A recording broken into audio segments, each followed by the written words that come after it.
कि 2025 के लिए क्या आउटलुक है और उससे पहले 2024 में और कितनी करेक्शन बाकी है, क्योंकि अभी तो ख़त्म नहीं हुआ है साल और लास्ट 3 दिन काफ़ी ख़राब रहे हैं। मेहरबान जी, गुड आफ्टरनून। ये लार्ज कैप में वापस सेलिंग का रिजम्पशन, एफआईएस की इतनी सेलिंग, किस तरीके से देख रहे हैं आप इसे? आई थिंक ये तीसरी बार हो रहा है अनुज जी के पिछले 1.5 महीने के अंदर market is having a sharp fall. And जैसे मार्केट गिरता है हम लोग सोचते हैं निफ्टी और घटेगा, ये होगा वो होगा, लेकिन हमें एक चीज ध्यान देना चाहिए, ये ट्रेडर एंगल से बात कर रहा हूं मैं, कि अगर आप पिछले 15-20 दिन की मार्केट देखो तो रिलायंस को साइड में रखिए, ऑटो को साइड में रखिए और एफएमसीजी को साइड में रखिए। तो this 3 are the major laggards. Reliance is a laggard for a long time, मैं निफ्टी के एंगल से बात कर रहा हूं। और on the other hand pharma and IT ने रिलेटिवली अच्छा किया है। ये बात संकेत देता है कि मार्केट कहीं पर is becoming theme specific. Even if you look at some of the energy stocks जो एनर्जी रिलेटेड है, I think they have done well. Defence stocks have done well. रही बात इन्वेस्टर्स के एंगल की, मैं एक ही बात कहना चाहूंगा कि निफ्टी 22,000 आएगा कि 26,000 आएगा, ये रोज लोग प्रेडिक्ट करते हैं, मैं भी प्रेडिक्ट करता हूँ, आप भी करते हैं, बट अल्टीमेटली हमें समझना चाहिए, ये अनुभव से बात करता हूँ अनुज जी, कि at least 10% of stocks today are ruling much higher than what they were at when the Nifty was at 26,000। इसका मतलब एक लाइन आंसर है कि market has become a completely stock pickers market. थोड़े से स्टॉक्स अक्रॉस सेक्टर्स पहले bottom out हो जाते हैं, थोड़े से बाद में बॉटम आउट हो जाते हैं। तो I don't think beyond the point हमें निफ्टी को देखना चाहिए। जब भी आपको स्टॉक पसंद है, it is corrected decent enough, valuation attractive है, कंपनी अच्छी है, मैनेजमेंट अच्छा है, एक सेक्टर अच्छा है which is doing well, I think just go and buy it. 5% और डाउन साइड, 20-25% अप साइड, अगले 6 महीने में आप और क्या चाहते हो। आई थिंक काफी टाइम से मैं कहते आ रहा हूं कि money making is not going to be very easy right now. Theme specific हो या स्टॉक स्पेसिफिक हो, I think you will have to be very selective in this market. तो भले मैंने निफ्टी के बारे में कहा कि जो भी होने तो निफ्टी को don't be bother too much, go and look at your stocks and bye them if you feel like buying them. लेकिन मैं एक चीज कहना चाहता हूं कि अभी भी काफी फ्रॉथ है across many sectors and across many stocks. कहीं पर मैं नहीं कहता हूं कि मार्केट हैज बॉटम्ड आउट और will bottom out in a हरी, मैं ओवरऑल मार्केट की बात कर रहा हूं। Quarterly 3 earnings again could be a little bit of a drag. Relatively शायद better आएंगे quarterly 2 से, but year on year it will not be possibly impressive.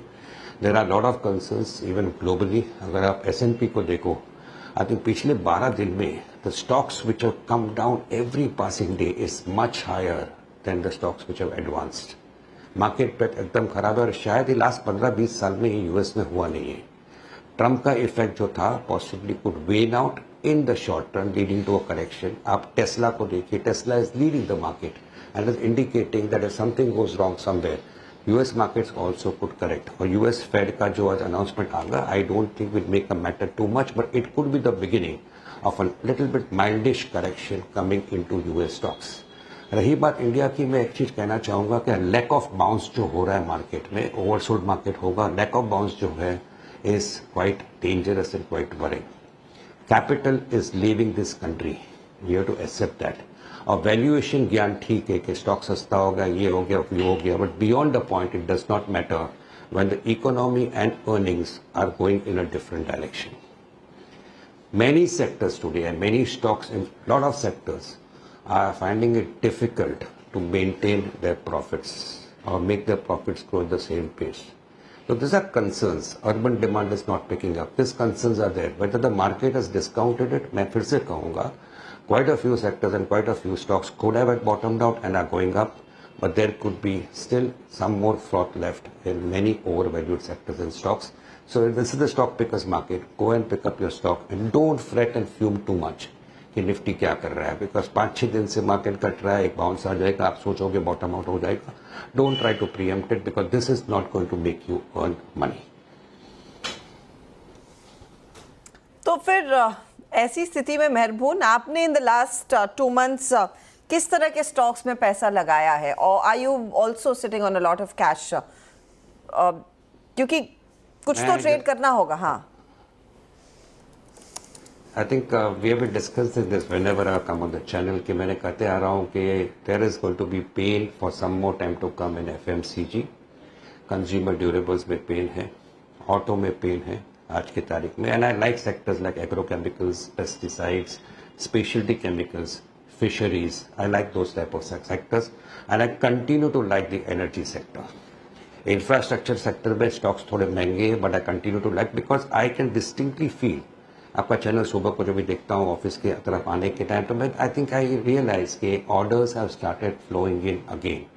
Government expenditure जो कंट्रोल में था because of elections and because of floods in many parts of the country, I think government has started spending money and this is going to ultimately lead to a growth coming back, or with a leg effect, it will come in corporate earnings. So, ऐसा नहीं कि corporate earnings have gone out of the window right now. September was bad, December may not be very good. I'm not saying that, but maybe with a leg effect, 1-2 quarters later, things will start improving. So yes, I am watching out in the market. I am being stock specific. और ये sectors जो मैंने कहा, are in general, I like stocks in those sectors. महबून नमस्कार, वीरेंद्र बोल रहा हूँ. Avenue supermart पे आपका टेक क्या है? मेरे ख्याल से इस अब तक के करियर में मेरे ख्याल से लिस्टिंग हुई थी 2017 में. Toughest phase 30% retracement from higher levels. क्या ये क्विक कॉमर्स उसकी रियलिटीज़ को, मुझे खुद नहीं याद है कि मैं आखिरी बार वो कहते थे ना हम जो बड़े थैले में सामान लेके आते थे घर का राशन पूरा, कब लेके आया था मेरे को खुद याद नहीं है. क्या इस रियलिटी को आप एक्सेप्ट करना चाहेंगे? आपका टेक क्या है एवेन्यू सुपरमार्ट पे? ये स्टॉक के बारे में full respect to the management. Over the years I have been stating that stock is expensive. कहना अच्छा नहीं लगता, but the point is the stock has remained expensive. So यहाँ पे बड़ा पैसा बनाना is not going to be easy. It will continue to be a well managed company.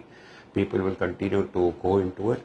Overall आप मुझे कहेंगे कंजम्पशन सेक्टर के बारे में मेरा व्यू काफी सिंपल है, और ये मैं कहते आ रहा हूँ आपके चैनल पर कि inflation today is pinching everyone. Let's be honest about it. आज के जो एडिबल ऑयल प्राइसेस है because of import duty are at an all time high. आप चावल देखो, गेहूं देखो, उनके जो दाम देखो, it's much higher than what they were a few months ago. Also आप मार्ट में जाते हो, एवेन्यू के डी मार्ट के दुकान में जाते हो, रिलायंस के दुकान में जाते हो, आप देखते हो कि the number of varieties in front of you are at least 10 times more than what they were 5 years ago. आप जो भी प्रोडक्ट खरीदने जाओ, the number of categories has increased.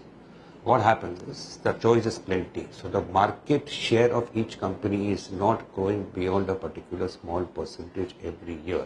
Even the company's growth is not increasing.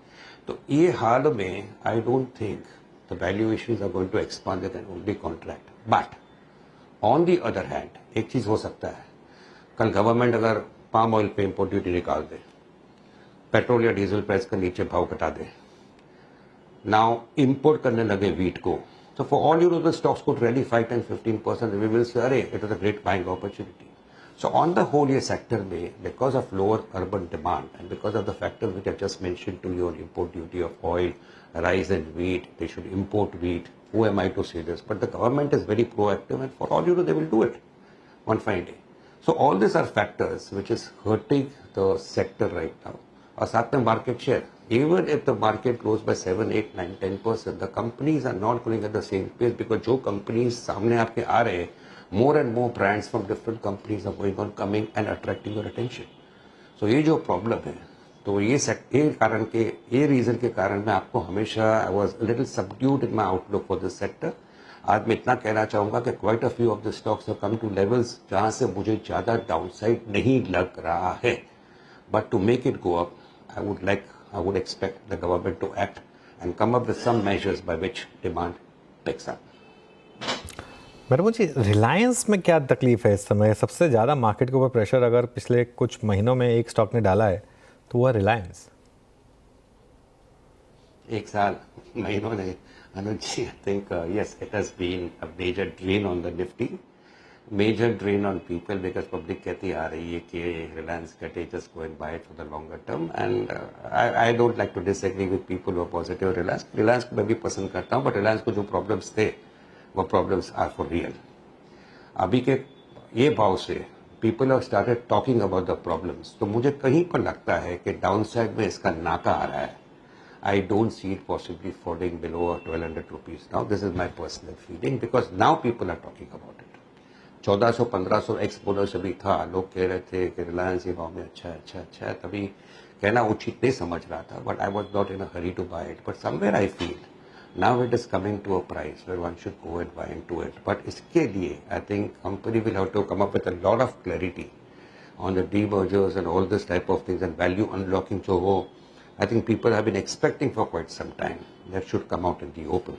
But at the present price मैं कहूँगा कि Reliance is no longer a sale. I think another 4-5-6% and I think the stock hopefully could bottom out and that could also be a trigger for the overall Nifty also. अगर main stocks अगर आपके कटने के बंद हो जाए तो I think the Nifty also will not fall beyond the point. आपको ध्यान में होगा 3-4 महीने पहले अनुची ने आपको HDFC बैंक के बारे में कहा था कि निफ्टी को जो भी होने तो I think HDFC bank will be a relative out performer.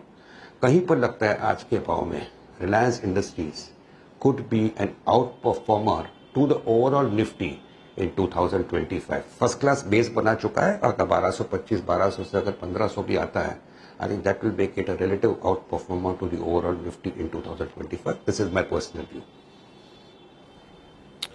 मेहबून बहुत बहुत शुक्रिया, आप इस कार्यक्रम में शामिल हुए। सभी इंडस्ट्रीज पे, सेक्टर्स पे, स्टॉक्स पे अपनी राय रखी, आपने बहुत बहुत शुक्रिया। और मेहबून जी ने जाते जाते जो रिलायंस पे एक व्यू रखा, प्लीज़ उनका एक निजी राय है, लेकिन क्योंकि इस चैनल पर रखा गया है, इस चैनल का स्वामित्व प्रबंधन रिलायंस इंडस्ट्रीज होल्ड करते हैं। प्लीज़ किसी भी राय के साथ साथ अपनी एक निजी राय विशेषज्ञ की ज़रूर रखें। निफ्टी आपके स्क्रीन पे आ रहा है, जो it's close it's 24185। Bank Nifty almost डीलों की ट्रैजेक्टरी में। अनुज, आखिरी तक ये सेलिंग काफ़ी हद तक रही और वही शायद HDFC बैंक की डीलों पर अभी भी है। एक इवेंट है, ग्लोबल इवेंट, क्या करें इस मद्देनज़र, इस प्राइस पे क्या करके जाएं? देखिए वीरो, एक चीज़ मैं आपको